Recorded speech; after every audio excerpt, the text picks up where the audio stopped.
All right, the DNC appears to have come up with a strategy for the November elections, demonizing the Tea Party movement and trying to convince the public that it is no different from the GOP. At least that's what the DNC's latest ad suggests. Take a look.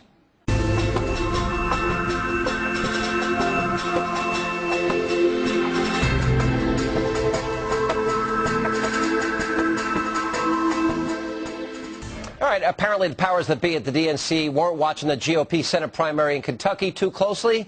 Now, in that race, Tea Party favorite Rand Paul beat out Trey Grayson, the candidate backed by the Republican establishment.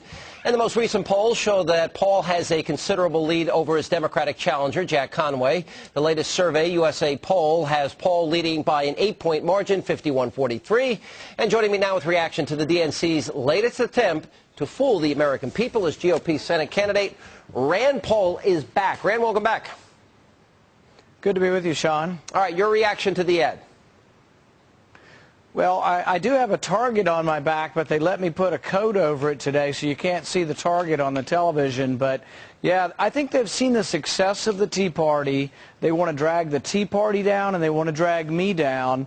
But the thing is, it's not working, because as much as they want to make this be about something it's not, or to make me be something that I'm not, the race is really about the debt. It's about out-of-control spending, and they cannot make the debate about something else, no matter what names they call me. You know, I've never seen this in my lifetime, and that is a party. Look, talk radio's attacked, Fox is attacked, politicians are attacked, but I've never witnessed an attack by a political party against the American people.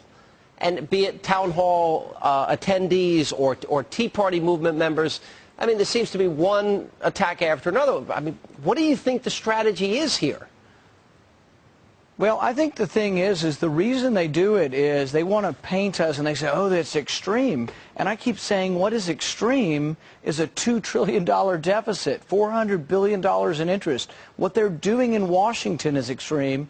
The things we talk about, a balanced budget amendment, term limits, read the bills, these are very mainstream ideas, and what scares them is conservative Democrats and independents, if you poll them, 70 to 80% of them say, for goodness sakes, yes, they need rules that force them to balance a budget because they don't seem to be trustworthy enough to do it. And don't Republicans, and this is a question I'm asking every candidate that comes on, don't they need to take read the bill, eliminate earmarks, put it on paper, and give the American people an opportunity to see their promises and then hold them accountable? Would that be a good strategy?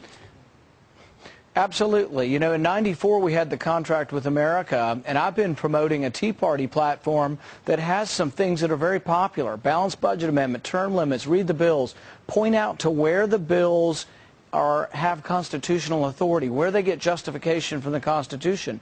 I think those are very popular measures. You know, having a waiting period. They tell me you need to wait to buy a gun. I tell them they need to wait before they pass legislation. Read the bills.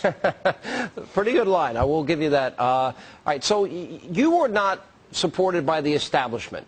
Now you're the candidate, and you won by a massive margin. Where's the establishment with you now?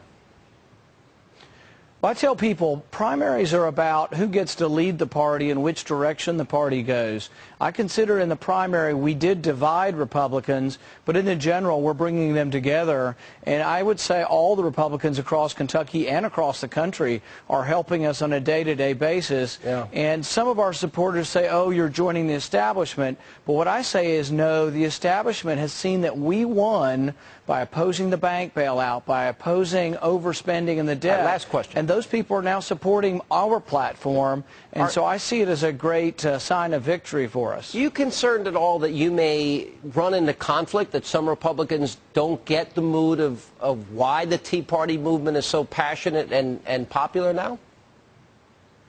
No, I think it's just an amazing momentum, and I think they're recognizing that even if they weren't part of the Tea Party movement, people in Washington are recognizing it. Did you see the YouTube that's out today of a Tea Partier asking Congressman Stark a question? It is just fabulous. He finally says that, oh, you know what?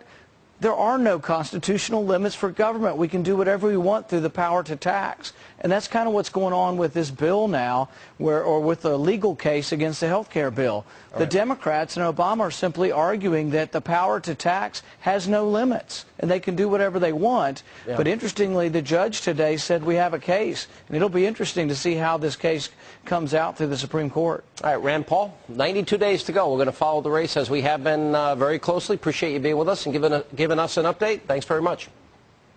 Thank you, Sean.